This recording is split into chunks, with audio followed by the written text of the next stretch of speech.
Letos slavíme, celý svět slaví 340.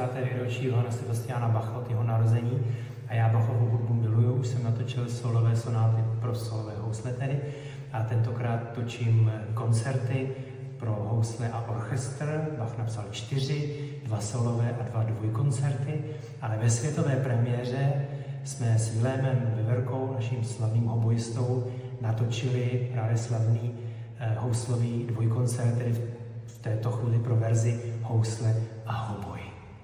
Na nové desce budu mít nově vzniklý orchestr Šporsl Baroque Players, což je kvintet a cembalo, tedy 6 lidí, společně se mnou a Vilémem Veverkou, a mám tady úžasný dvoučlenný legendární tým, slavný legendární zvukař Karel Soukeník a režisér Milan Puklický.